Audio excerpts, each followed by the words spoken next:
여러분 오늘 읽은 그 본문 제가 예전 같았으면 그냥 한 두 절만 이렇게 선택해서 읽겠는데 다 읽게 한 이유가 이제 있습니다. 여러분 읽어보신 소감이 좀 어때요? 쉽지가 않아요. 이거 되게 어려운 구절입니다. 그리고 시간상으로 더 놀라운 것은 이것은 압살롬의 앞서 반란이 있었죠. 그리고 그게 정리되는 중간에 또 누구의 반란이 있었어요? 세바의 반란이 있었어요. 이 두 차례의 반란을 겪고 나서 일어난 일이 아니라 이거는 즉 다윗이 왕에 오를 그 초창기 때 있었던 일이에요. 그러니까 이제 과거에 있었던 일을 지금 이 사무엘 하를 쓴 저자가 지금 끼워 넣은 거죠. 제가 앞서 계속 사무엘서를 여러분과 공부를 하면서 이러한 것들이 지금 자주 있었죠.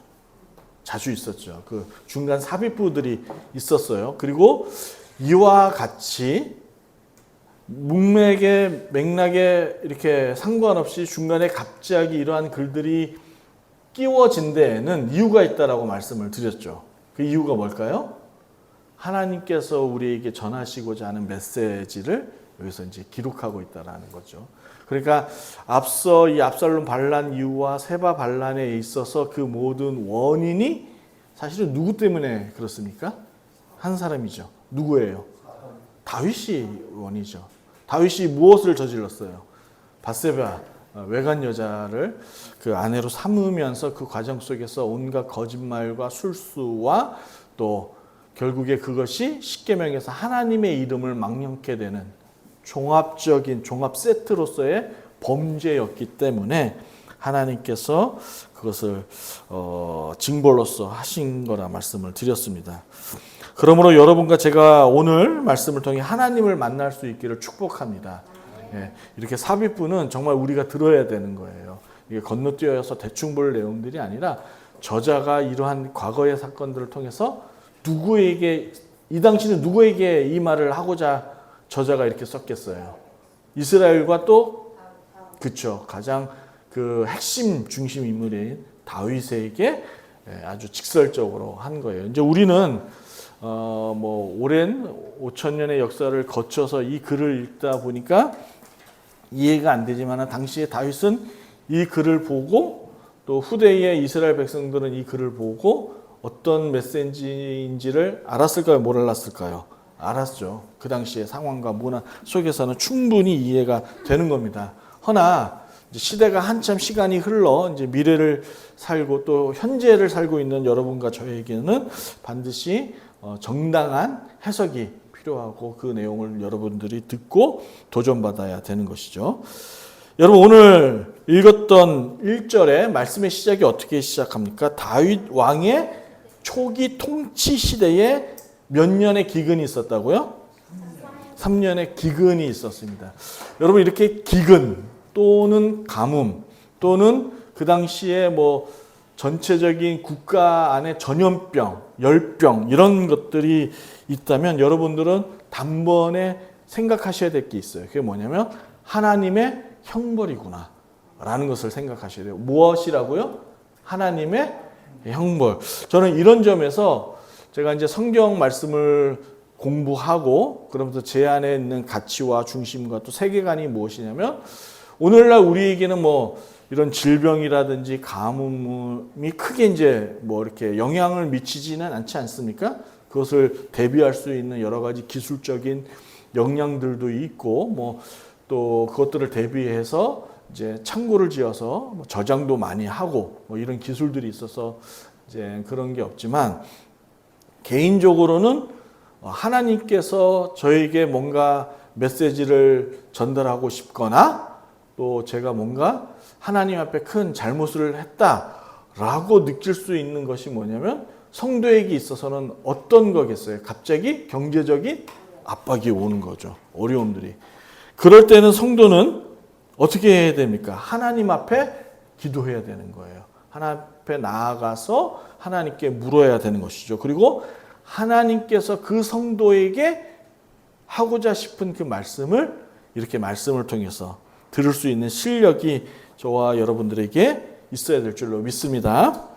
자, 앞서 말씀드렸던 것처럼 일단 기근 또는 가뭄이라는 것은 하나님이 이스라엘 백성들에게 집행하는 형벌입니다. 그렇게 이해하셔야 돼요. 그리고 이 같은 형벌의 규정은 갑자기 있는 것이 아니라 하나님께서 이미 시내산 언약에서 이스라엘 백성들과 맺은 규정인 겁니다. 화면에 보시겠습니다. 레위기 26장 15절에서 16절입니다. 보입니까? 여러분의 목소리를 크게 읽습니다. 시작.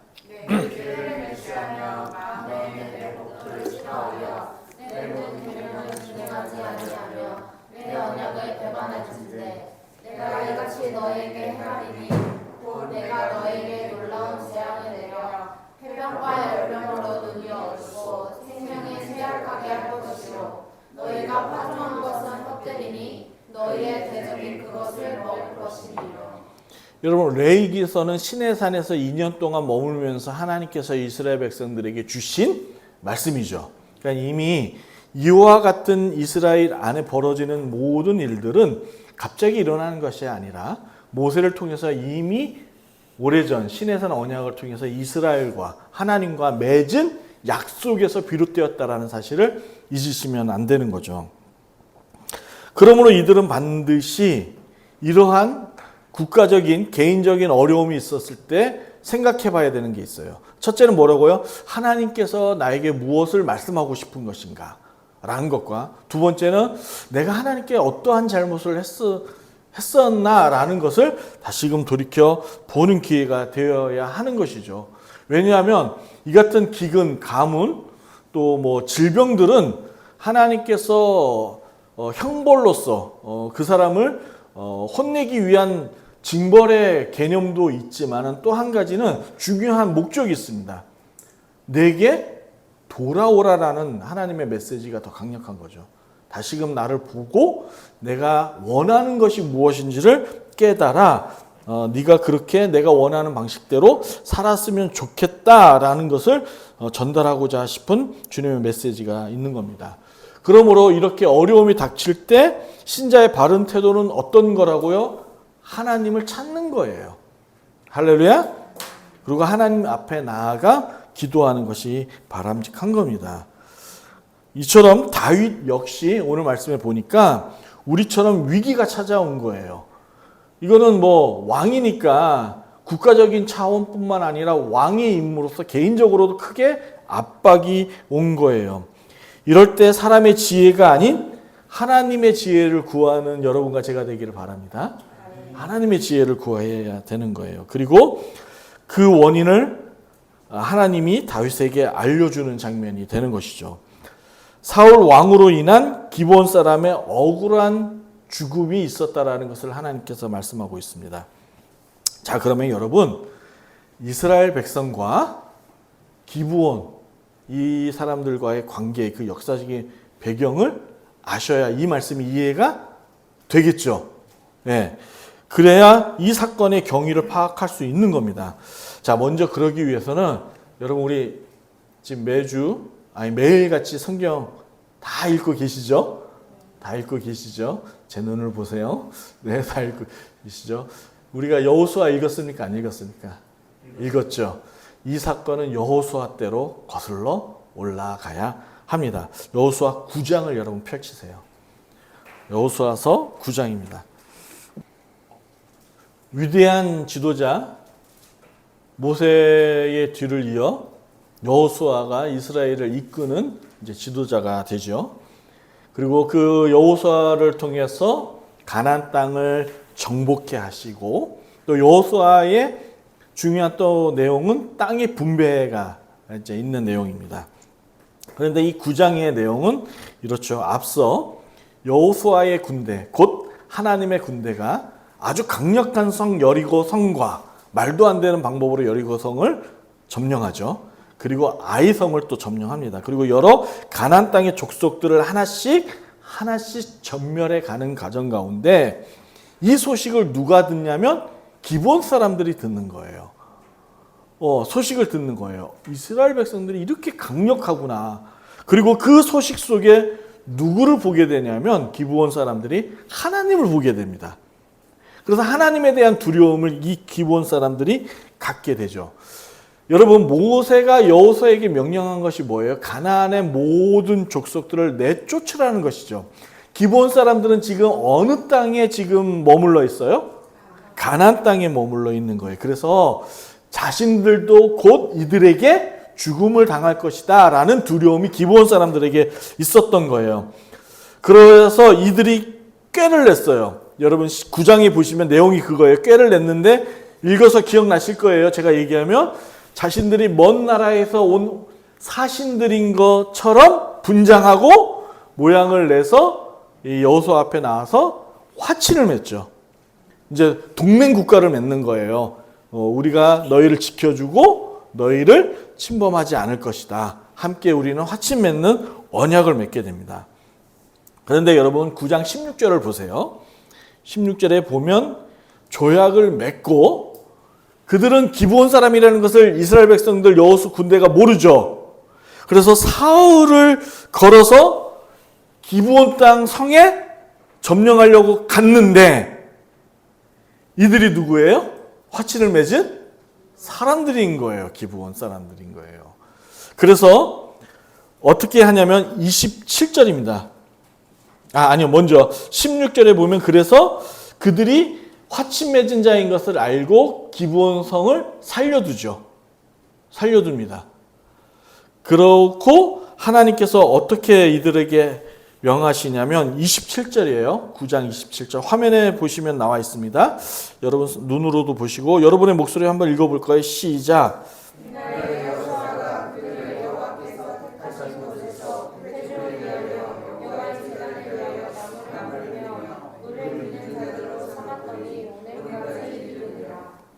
지금 뭐예요?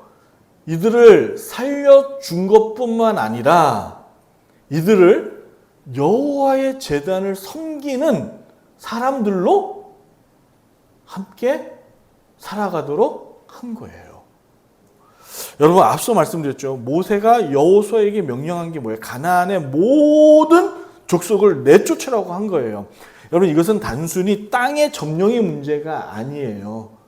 그게 아니라 가나안 땅은 이미 온갖 잡신으로 무장한 땅이 가나안 땅인 거예요. 그래서 여러분 그 모세가 이방 땅 여인들과 결혼하지 말라고 했던 것 중에 하나가 그들이 가나안 땅의 신들을 이스라엘 안으로 갖고 들어올까 하는 염려 아니었습니까? 그것 때문이었죠. 그러면 우리가 여기서 이 말씀을 통해서 알 수 있는 것이 뭐냐면 기브온 사람들이 하나님을 믿었다는 얘기예요? 안 믿었다는 얘기예요? 믿었던 거죠. 이미 그들 여호수아 군대, 하나님의 군대가 가나안 땅에 몰려오는 그 순간부터 하나님을 두려워했어요. 두려워하다라는 뜻이 여러분들이 잘 아는 것처럼 경외하다라는 뜻이죠. 경외하다의 뜻이 두려워하다 아닙니까? 하나님을 믿었던 거죠. 그런데 이것도 부족해서 이들을 하나님의 제단을 섬기는 오늘날 교회를 섬기도록 하는 여러 교육자들로서의 역할을 감당케 하는 거예요. 그런데 더욱이 재밌는 것은 이제 10장으로 넘어가 9장이 아닌 여호수아 10장으로 넘어가 가나안 땅의 여러 왕들이 기브온이 이스라엘 군대와 화친 맺은 걸 알고 그 땅 가운데 있는 왕이 화가 나서 연합 군대를 조직을 하죠. 그래서 기브온을 치러 갑니다. 10장에 보면. 그런데 이 소식을 들은 기브온의 왕이 여호수아에게 서신을 전달합니다. 그리고 나서 자기들을 구원해달라고 얘기하죠. 그 얘기를 들은 여호수아 군대가 어떻게 해요? 단번에 그들을 구원합니다. 그래서 그 연합 군대를 모조리 승리케 하고 대승을 거두는 일들이 있는 것이죠. 사랑하는 여러분, 여호수아 9장과 10장의 이야기를 통해서 지금 이 상황이 여러분과 저에게 무엇을 보여주고 있는 거예요? 비록 기브온이 소교 이스라엘과 화친을 맺는 조약을 체결했으나 이를 하나님이 인정하셨다라는 거예요. 이거 재밌는 얘기 아니에요? 이거 되게 재밌는 거예요. 기브온이 속인 거예요. 소위 사기를 친 거예요. 그런데 그 중심에는 어디에 있었다는 거예요? 하나님을 향한 마음이 있었다라는 거죠. 그것을 하나님께서 인정하시고 이들 또한 자기 백성으로 삼으신 거예요. 이스라엘과 동등된 백성으로서 내 백성이 된 거죠. 여러분, 이러한 말씀들이 바로 오늘날 선교를 향한 하나님의 메시지 아니겠어요? 여러분과 제가 이방인이잖아요. 그런데 우리가 하나님을 믿을 수 있었던 것들은 이와 같은 선례가 있는 거예요. 이러한 말씀들이 이미 하나님의 계획과 하나님의 뜻에는 온 열방을 자신의 백성으로 삼고자 하는 하나님의 뜻이 있었다라는 것을 우리가 알 수 있는 것이죠. 그런데 그런 기브온 사람들을, 즉 하나님의 백성을 누가 죽인 거예요? 사울이 죽인 거예요. 억울한 죽음을 만든 것이죠. 그리고 다윗은 이 사울의 잘못을 자신이 왕의 입장에서 자신의 죄로, 자신의 잘못으로 간주하여 이들의 억울함을 들어줍니다. 다시금 사무엘하 21장 3절로 돌아올게요. 자, 봅니다. 21장 3절 여러분의 목소리로 읽습니다. 시작.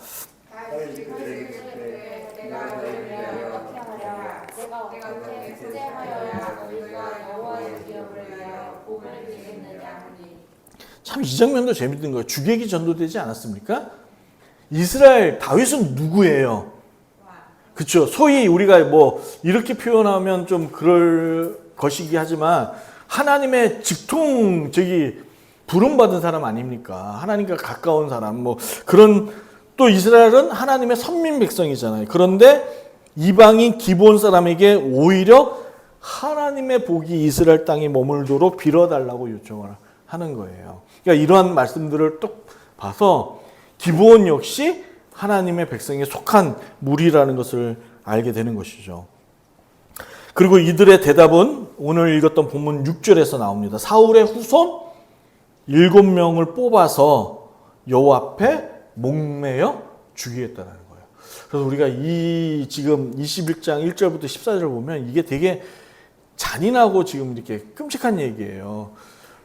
저희가 얼마 전에 저도 그 지난주에 설교했던 왕과 사는 남자, 그거를 가족들과 이제 영화도 봤는데 참 인간 세상은 참 끔찍하다라는 것을 다시금 이렇게 깨닫는 영화였어요. 그래서 어쨌든 간에 자기 친조카인데 왕이 되겠다고 그렇게 무차비하게 그렇게 엮어서 뭐 한 명애가 하긴 했지만은 그것을 또 사실은 승인했잖아요. 세조도. 그러니까 그런 모습들을 보면서 세상의 어떤 그 권력과 세상의 이치들은 모든 것이 다 자기중심적으로 돌아간다는 거예요. 내가 우주의 중심이고 내가 모든 것이 그렇다는 거죠. 사울도 마찬가지였어요. 하나님의 나라의 무리 속에 있었지만은, 그리고 하나님의 기름 부은 왕이었지만은 그가 하나님으로부터 버림받게 된 이유는 교만해서인 거예요. 그러니까 교만한 이유가 다른 게 아닌 거예요. 하나님이 중심이 아닌 거예요. 하나님의 말씀이 자신 삶의 중심이자 기준이 아닌 그 모든 것이 자기인 거예요. 그래서 하나님 말씀 또한 자기 중심에 이렇게 맞춰서 그냥 궤변을 만들어냈던 것이 사울의 모습이었죠. 우리가 그런 것처럼 이제 7명의 사울의 후손들을 목매어 죽이는 장면들을 봅니다. 그러면서 저는 이제 도전받는 게 한 가지가 있었어요. 그게 무엇이냐면, 오늘 저는 이 말씀을 준비하고 또 21장 이 내용을 읽으면서 한편으로 되게 마음이 불편했어요. 여러분 어때요? 느낌이 별로 그렇게 썩 말씀이 기분 좋지는 않잖아요. 예. 그리고 제가 불편했던 이유 중에 하나는 뭐냐면, 어쨌든 간에 기브온과의 사건은 사울과의 문제였지 그의 후손들과의 문제는 아니잖아요. 그런데 그 후손의 7명을 뽑아서 그들을 다시금 죽인다는 얘기는, 하나님께서 분노한 것은 사울이 억울한 죽음을 만든 거거든요. 억울한 죽음을. 그러면 이 상황 역시 또한 억울한 죽음이 생기는 것이 아니냐 하는 거죠. 연자제 아닙니까? 그렇죠? 그래서 경외하는 하나님은 경외하는, 뭐 어쨌든 네, 이게 불편할 수 있는 거예요. 그런데 보세요. 하나님께서 이거를 받으시고 오늘 말씀의 14절 끝에 보니까 기도를 들으시고 결국에 그 기근이 사라진 거예요. 그러니까 응답하셨다라는 얘기인 거예요. 이러한 장면들을 우리가 어떻게 이해하고 받아들여야 한다라는 것이 저의 마음에 이제 불편함이 다가온 것이죠. 그런데도 신기하게 여러분 수긍이 되는 이유가 있어요. 수긍이 되는 이유가. 그 이유는 다음과 같습니다. 여러분 첫 번째 수긍이 되는 이유. 아마 여러분들도 다 고개가 끄덕이지 않을까 싶어요. 첫 번째 이유는 그 누구도 하나님의 백성을 억울하게 만들어서는 안 된다라는 그 이유를 우리가 얻을 수 있는 거죠. 교훈을 얻을 수 있는 거예요.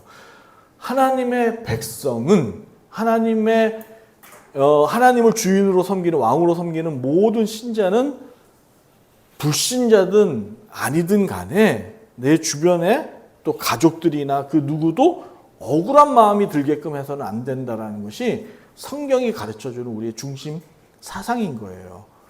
아내도 그렇고 남편도 그렇고 자녀들에게도 억울한 마음이 들지 않도록 해야 되는 것이죠. 그러면 이렇게 억울한 사람을 만들게 되면 그 누구도 아닌 전능하신 하나님께서 개입하신다라는 것을 교훈받게 되는 거예요. 하나님께서 이렇게 억울한 사람을 만들고 이러한 일에 앞장선 사람을 두 눈 뜨고 보고 계시지만은 않는다. 이 말씀은 여러분과 저에게도 예외가 아니다라는 교훈을 받게 되는 거죠. 제가 대기업 다닌 거 다 아시죠? 네. 그리고 간간히 말씀드렸듯이 앞서 제가 이제 회사 다니는 동안 한 3개월간 제가 직장 내 괴롭힘을 당하지 않았습니까? 그 중에 이제 한 남자가 저를 되게 힘들게 했었어요. 여기 검단에 사는 사람이에요. 인천에. 어디 사는지도 알아놨어요. 네. 그래갖고 얼마나 저를 힘들게 했는지 진짜 한편으로는 조용한 곳에 끌고 가갖고 패버리고 싶더라니까요. 목사지만 그런 마음이 드는 거예요.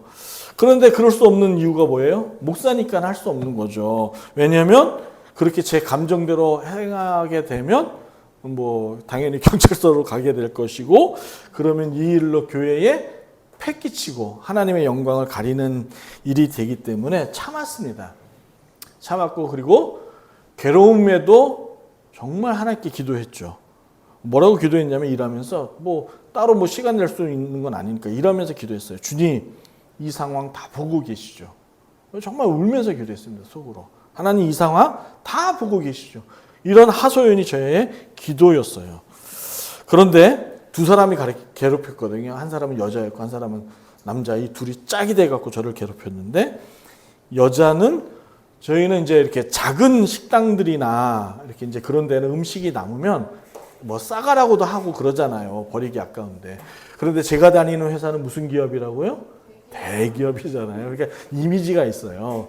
혹이나 이제 싸갖고 가다가 이게 만약에 탈이 나거나 문제가 생기면 그거는 기업 이미지가 있기 때문에 그 안에서 남은 음식은 먹어도 상관은 없어요. 우리가 직원들이 먹어도 상관없는데 다만 싸가면 안 되는 거예요. 그런데 제가 봐도 너무 좀 아까운 음식들이 있거든요. 어느 때는 떡갈비 이런 것들이 막 나와요. 푸짐하게. 근데 이렇게 한 바트라고 해갖고 이 정도 되는 소쿠리에 막 남을 때가 있어요. 그럼 저도 싸갖고 가고 싶은 마음이 막 들기도 하긴 하거든요. 그런데 절대로 싸가면 안 돼요. 근데 이 여자분 이거를 한 번 싸가다가 걸렸어요. 그래서 경고를 받았어요. 그리고 두 번 또 싸가다가 아예 그 자리에서 퇴사 명령을 받은 거죠. 계속적으로 회사가 교육을 시키고 경고도 하고 했었으니까. 그래서 이분은 소위 음식을 훔치다가 걸려서 쫓겨났습니다. 그리고 저를 가장 힘들게 했던 남자, 여기 인천 검단에 사는 그 새끼.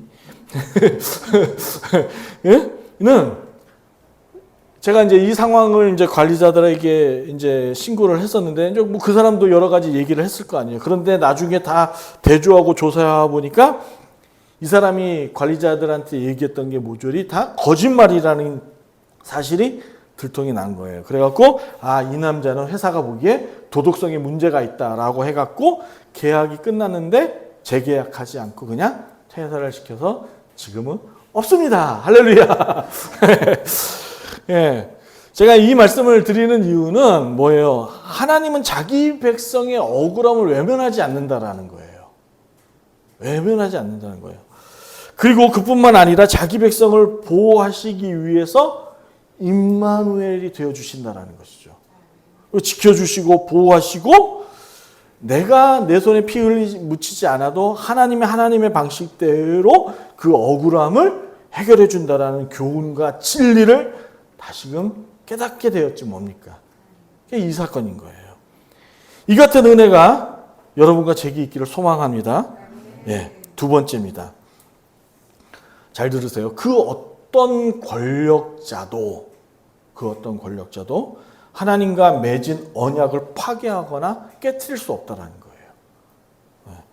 앞서 사울의 후손 7명 또한 억울한 죽음이 아닙니까? 라는 제 마음의 이 불편함 그리고 이 의구심이 오늘 이 말씀 가운데 우리에게 해소시켜주는 이 마음의 불편함을 해소시켜주는 말씀이 있습니다. 화면에 볼게요.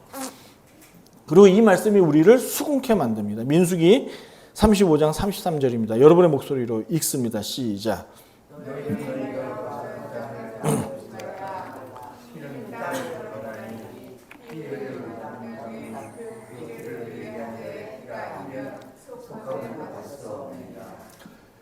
기브온 사람들이 사울의 후손 7명을 어디로 끌고 가냐면 기브아 땅이라는 곳으로 갑니다. 그래서 추정컨대 사울이 기브아라는 곳에서 기브온 사람들을 죽인 것 같아요. 그러니까 민수기의 이 언약의 말씀들 하나님께서 주신 다시 한번 화면 보여주세요. 말씀대로 원래의 그 억울한 죽음이 흘린 그 피 묻은 그 땅에서 다시금 속죄하기 위해서는 그 사람의 피를 그 땅에 흘려야 된다는 것이죠. 이게 속죄의 개념인 거예요. 그런데 사랑하는 여러분, 이 속죄가 결국에 누구에게 적용됩니까? 누구에게 적용돼요? 아니요. 이제 장차 이 피 흘린 그 땅의 억울함이 누구에게 적용됩니까? 속죄, 예수님이에요, 예수님. 하나님을 억울하게 만든 사람이 누구예요? 우리죠. 그 하나님의 그 억울함에 흘린 그 땅에서 누가 죽습니까? 예수 그리스도가 죽는 거예요. 네. 그것을 나타내는 것이죠. 여러분 6절과 9절을 보면 공통되게 들어가는 말이 있어요. 그게 뭐냐면 여호와 앞에라는 말이 있어요. 그러니까 기브온 사람들이 이러한 일들을 누구 앞에서 행하겠다라는 거예요? 여호와 앞에서 하겠다라는 거예요. 그러니까 이는 이방인이라 할지라도 하나님께 속한 이상 그는 하나님의 나라이자 또한 그들 역시 주의 백성으로서 하나님의 말씀에 따라 이 모든 것들이 거해지고 있다는 것을 보여주는 것이죠. 그러므로 이거예요, 여러분. 비록 이방인과 맺은 언약이라 할지라도 이는 하나님과의 관계 속에 있는 거예요. 할렐루야? 이게 우리에게 적용하자고요. 우리가 하나님의 택하신 족속의 왕 같은 제사장으로서의 사명을 감당하고 역할이자 우리가 그 하나님의 구성으로서 그 나라의 백성으로 살아갈 수 있는 그것이 어디 있어요? 이 언약에 있는 거예요. 그렇지 않습니까? 이 말씀의 약속의 언약으로서 우리가 그러한 사람으로 살아갈 수 있는 권리와 주장이 되는 것이죠. 그러므로 비록 이방인이라 할지라도 이스라엘 백성과 맺은 그 언약의 중심의 증인이 누구란 얘기예요? 증인이 하나님이라는 거죠. 하나님인 거예요. 다시 말해 주님과 무관한 계약이 아니라 주님이 직접 보증이 되어서 이 말씀 가운데 거하시고 계신다는 거예요. 할렐루야. 그러면 우리가 말씀을 읽는 자세가 어떤 거냐면 여호와 앞에예요. 우리가 하루하루 성경 읽죠? 그 태도가 뭐냐면 하나님을 마주하고 있는 거예요. 왜냐하면 하나님께서 말씀으로써 우리와 대면하기 때문에. 여러분, 우리가 하나님 볼 수 있어요? 없어요? 볼 수 없어요. 하나님은 영이시니. 영이라는 말의 표현은 초월적인 존재라는 거예요. 그러니까 육신이 있다는 얘기는 한계를 갖는 거예요. 그러니까 성자이신 예수님께서 성육신 하셨다라는 것은 인간의 모습과 똑같이 한계를 갖고 이 땅에 오셔서 그 한계를 가지고 우리가 지은 모든 죄에 대한 것들 징벌을 하나님께서 받으셨다라는 거. 그래서 배고프시기도 하시고 줄이기도 하시고 고통을 느끼시기도 하시고 십자가의 죽음이 그분 앞에서도 괴로움이 되는 거예요. 왜요? 인간의 몸을 갖고 태어나셨기 때문에. 근데 하나님은 영이에요. 초월적인 존재예요. 그래서 보이지가 않는 거예요. 그 보이지 않는 하나님께서 당신을 믿도록 우리에게 주셨어요. 무엇을? 말씀을. 할렐루야. 그래서 이 말씀은 여호와 앞이에요. 그러니까 기본 사람들이 그걸 안 거예요. 그러니까 이러한 표현들이 기본 사람들은 그저 겉으로 한 것이 아니라 이미 그들은 하나님의 화가 된 거예요. 이스라엘 화가 되어서 이방인이 아니라 하나님의 백성으로서 그들은 그 속에서 살아가고 있었다는 것을 우리에게 도전하고 있는 것이죠. 여러분, 이게 참으로 경이로운 얘기 아닙니까? 가나안 땅이 이방 족속이었던 기본 사람들이 이스라엘 안에 살면서 어찌되었던 간에 하나님의 말씀을 듣고 알고 깨달으면서 살고 있었다라는 점인 거예요. 과거 우상을 섬기던 모습은 오고 간 데 없이 지금 이들은 오로지 하나님을 바라보고 살아가는 사람들이 되었다라는 것이죠. 지난 시간에 제가 첫 설교 도입부에 이스라엘의 왕은 우선적으로 임무가 있다고 했어요. 그 임무가 뭐냐면 하나님과 맺은 언약의 규정들을 준수하는 거예요. 그래서 백성들에게 모범이 되는 거예요. 그리고 그 선한 행동으로서 하나님께 영광을 돌리는 것이죠. 그리고 이스라엘이란 나라 역시 제사장의 나라로서 열족 가운데, 열방 가운데에 그렇게 하나님의 말씀을 지키고 준수함으로써 열방 가운데 모범이 되고 그 모범된 모습으로 하나님께서 무엇을 주시겠어요? 복을 주시죠. 나라를 강건하게 하시죠. 그러면 나라를 강건하게 한다는 얘기는 나라만 부강해지고 백성들이 쫄쫄 굶겠어요? 그럼 부강한 나라가 될 수 없는 거지. 뭐 말도 안 되는 거고요. 그 백성, 나라를 구성하고 있는 백성들의 복을 받고 그 복으로 인하여 강건해지고 그 강건함으로 인하여 부강한 나라가 되는 것이죠. 이 모습을 열조가 보고 도전을 받는다는 거예요. 그런 거죠. 마찬가지 교회는 하나님의 언약을 우선 지킴으로써 이 땅에 하나님의 영광을 나타낼 뿐만 아니라 이웃과의 약속을 준수함으로써 하나님 관계 속에 있는 것을 이방인들에게 인정받게 되는 거예요. 자, 이게 무슨 얘기냐면 굳이 여러분과 여러분 우리 교회가 제가 늘 항상 제 마음속에 이렇게 이제 도전되는 게 있어요. 어찌 보면 우리 교회가 그렇게 뭐 전도에 대하여 막 열심히 내지 않는 듯한 모습이 있어 보일 수도 있어요. 근데 제가 가지고 있는 것이 하나 철학이 있는데 사상이 있고 중심이 있는데 저는 이런 게 하나가 있습니다. 굳이 불신지옥을 외치지 않아도 성도의 경건한 삶의 태도를 보고 저는 우리의 불신자들이 이웃들이 도전받는다라고 저는 확신합니다. 저는 믿습니다. 그러니까 성도가 일상에서 여기서 일상은 뭐예요? 여러분의 가정과 일터를 말하는 거죠. 일상에서 어떤 일에든지 성실하고 책임감 있는 모습을 보이는 거예요. 그러면 그는 주변인에게 칭찬받게 되겠죠. 그리고 자연스럽게 그 사람과 관계를 맺고 싶은 그러한 욕구가 생깁니다. 그러면 그 사람은 주변인들로부터 인기가 급부상하게 되죠. 이 말은 뭐예요? 호감도가 높은 사람이 되는 거예요. 이로써 그 사람 안에 있는 성령님을 우리의 이웃들이 만나게 되는 거죠. 이게 초대교회의 모습이었죠. 그리고 그도 점점 성령님께 관심을 갖게 되는 겁니다. 물론 이 같은 상황들은 전능하신 성령님께서 앞서 계획하시고 시작한 것이겠죠. 왜요? 믿음은 하나님이 주시는 것이기 때문에 내가 믿어야지 된다고 해서 믿어지는 것이 아니지 않습니까? 성령님께서 내주하셔야만이 가능한 일이에요. 그럼에도 불구하고 성도가 하나님의 백성이 신자가 이 땅 가운데 가져야 될 태도가 있다라는 것을 지금 말씀이 보여주는 거예요. 호감 있는 사람이 되라는 거예요. 그런데 그 호감 있는 사람은 어떤 사람이 되어야 하느냐?